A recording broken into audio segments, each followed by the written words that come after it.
So I am Professor ABSV Rangara. You are watching My Perspective Telugu.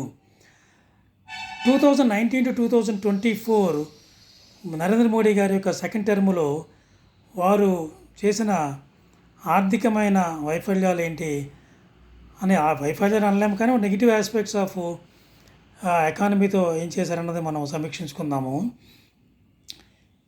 ఇందులో ముఖ్యమైనది privatization of public sector units అండి. వాళ్ళు public sector యూనిట్స్ని లాభాల్లో ఉన్న పబ్లిక్ సెక్టర్ యూనిట్స్ కూడా ప్రైవేట్ పరం చేయటము వారి యొక్క ఎజెండా.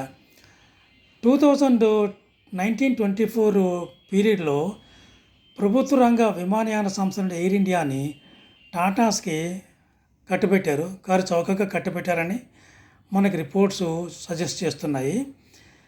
అలాగే అందుకే భారతీయ సంచార్ నిగమ్ లిమిటెడ్ అని ఒక టెలికాం సంస్థని ప్రైవేట్ సంస్థకి లాభం చేకూర్చేటట్టుగా ఈ సంస్థను నిర్వీర్యం చేయడం కూడా జరిగింది.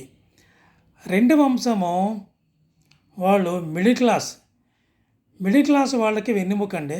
అలాంటి మిడిల్ క్లాస్ యొక్క నడ్డి విరిచేయటమే వారి నైపుణ్యం. ఇన్కమ్ ట్యాక్స్ రిలీఫ్ ఎప్పుడూ ఇవ్వరు. మనకి corporate tax 22%, personal income tax 30%. Nirmala Sitharaman గారు 22-23 బడ్జెట్లో కానీ 21-22 బడ్జెట్లో కానీ ఓల్డ్ రిజిమ్ న్యూ రిజిమ్ అని చెప్పి ప్రజలను కొద్దిగా కన్ఫ్యూజ్ చేసి ఒక 1000-2000 రూపాయల నెలకి వచ్చేటట్టుగా వాళ్ళు ఆవిడ చేశారు. అదే గొప్పగా వాళ్ళు ఫీల్ అయ్యారన్నమాట. రెండవది, మన మిడిల్ క్లాస్ని నడ్డి విరిచేయటంలో పెట్రోలు డీజిల్ ధరలండి. 2014కి ముందు నరేంద్ర మోడీ గవర్నమెంట్ గారు రాకముందు బ్యారెల్ క్రూడు $110 ఉండేది కాంగ్రెస్ గవర్నమెంట్ ఉన్నప్పుడు. వీరు వచ్చిన అప్పుడు మనకి రేటు $70-76. వీరు వచ్చిన తర్వాత క్రూడు ఫస్ట్ టైంలో బాగా పడింది, తర్వాత మళ్ళీ కొద్దిగా రేజ్ అయింది. తర్వాత 2019 నుండి 24లో కొంత ఫస్ట్ పీరియడ్ బాగా తగ్గింది. పర్టికులర్గా కరోనా టైంలో 2020 ఆగస్టులో 20 జూలైలో అయితే జూన్ జూలైలో అయితే క్రూడ్ ఫ్యూచర్స్ నెగిటివ్లో కూడా ట్రేడ్ అయినాయి. పోనీ అవన్నీ వదిలేసి ఆగస్టులో క్రూడు $40 అండి. అప్పుడు మన రేటు $76. తర్వాత క్రూడ్ పెరుగుతూ ఉంటే మన దగ్గర $115-125 వరకు వసూలు చేశారండి. కాంగ్రెస్ గవర్నమెంటు పెట్రోల్ మీద $9 చిల్లర $9.09 ఎక్సైజ్ డ్యూటీ వేస్తే వీళ్ళు $28 ఎక్సైజ్ డ్యూటీ అండి. డీజిల్ మీద వాళ్ళు ₹3.40-48 వేస్తే వీళ్ళు $23 డీజిల్ మీద ఎక్సైజ్ డ్యూటీ వేశారండి. ఈ ఎక్సైజ్ డ్యూటీ వల్లనే రఫ్గా 30 lakh crores Narendra Modi government ఈ 10 ఏళ్ళలో సంపాదించిందని చాలామంది చెప్తుంటారు. దీన్ని జిఎస్టీలోకి తీసుకురాకుండా బయటే ఉంచి మన దగ్గర బాగా పెట్రోల్ డీజిల్ రేట్లు బాగా పెంచి మన దగ్గర నుండి మిడిల్ క్లాస్ను ఒక విధంగా దోచారని చెప్పవచ్చు. నిర్మలా సీతారామన్ అడిగితే, ఏమమ్మా ఇంత రేటు మా దగ్గర వసూలు చేస్తున్నారంటే, మరి మేము ఇన్ఫ్రాస్ట్రక్చర్ వేస్తున్నాం కదా అన్నమాట. సో ఇన్ఫ్రాస్ట్రక్చర్ వేయడానికి దానికి మిడిల్ క్లాసు, అలాగే లోన్స్ వేయవరేమో అంతా కూడా పెత్తందారులకి కార్పొరేట్స్కి లోన్స్ అండి.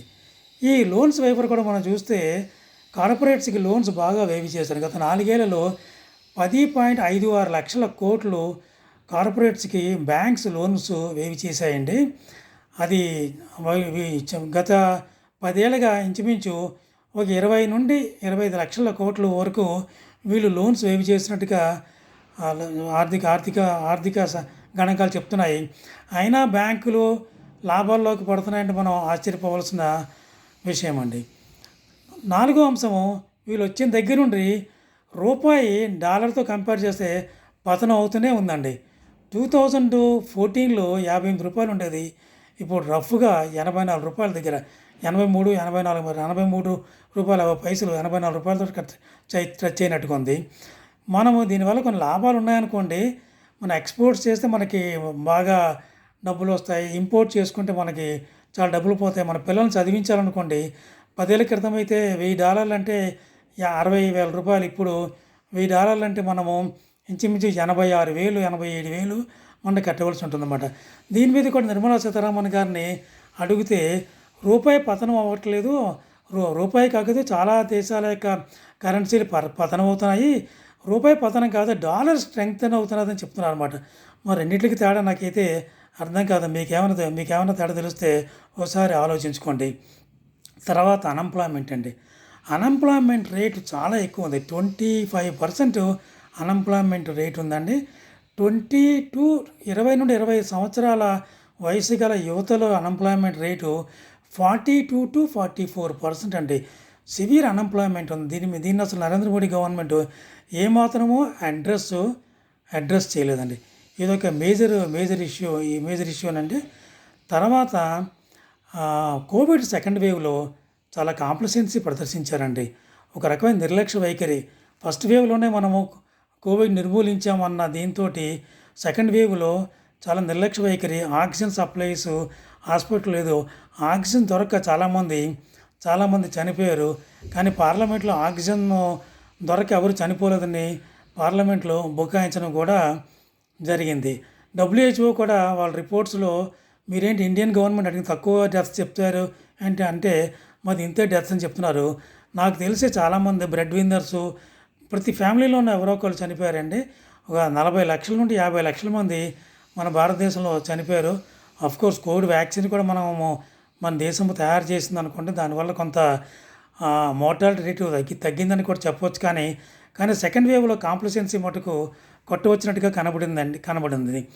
తర్వాత ఇంకొక అంశం ఏంటంటే, లాక్డౌన్ పెట్టే ముందు 140 కోట్ల జనాభా గల భారతదేశానికి లాక్డౌన్ పెట్టేటప్పుడు 4 అవర్స్ టైం ఇచ్చారండి. 8 o'clockకి నరేంద్ర మోడీ గారు టీవీలో వచ్చి 12 గంటల నుండి లాక్డౌన్ అంటే 140 కోట్ల జనాభా ఉన్న దేశంలో ఎక్కడ ఏ ఊరు వెళ్తారో, పెళ్ళికి వెళ్తారో, పేరెంటల్కి వెళ్తారో, లేకపోతే కాంపిటేటివ్ ఎగ్జామ్స్ రాయడానికి వెళ్ళారో, ఎక్కడ వాళ్ళు అక్కడ స్టాండర్డ్ అయిపోయారండి. అలాగే విదేశాల నుండి ఇండియాకి వస్తున్న వాళ్ళు కూడా ఎయిర్పోర్ట్స్లో స్టాండర్డ్ అయిపోయారు. కాబట్టి ఇలాంటి డెసిషన్ తీసుకునే 140 కోట్ల జనాభా ఉన్న దేశం కాబట్టి ముందుగా కాస్త వారిని కొంత టైం ఇచ్చి వాళ్ళకి ఇలా లాక్డౌన్ లాంటివి పెట్టాలి. చిన్న దేశాలంటే బంగ్లాదేశ్ కూడా 48 అవర్స్ టైం ఇచ్చిందండి. మన దేశము 140 కోట్ల జనాభా ఉన్న దేశము 4 గంటలే టైం ఇచ్చింది. మీరు చూసే ఉంటారు. ఆ ఎండల్లో చాలామంది వారి యొక్క ఊళ్ళకి వెళ్ళిపోవటము, తర్వాత ఏ గవర్నమెంట్ పట్టించుకోకపోవటము, సివిల్ సొసైటీ ఆర్గనైజేషన్స్ వాళ్ళకి ఫుడ్డు అలాంటివన్నీ అరేంజ్ చేయడం జరిగిందండి. ఇలాంటి వాటిని కూడా మెయిన్గా మిడిల్ క్లాస్ మిడిల్ క్లాస్ అంటే కొద్దిగా కనికరించాలి. మరీ మిడిల్ క్లాస్కి చేతిలో డబ్బులు ఉంటేనే వాళ్ళు ఏదైనా కొంటారు.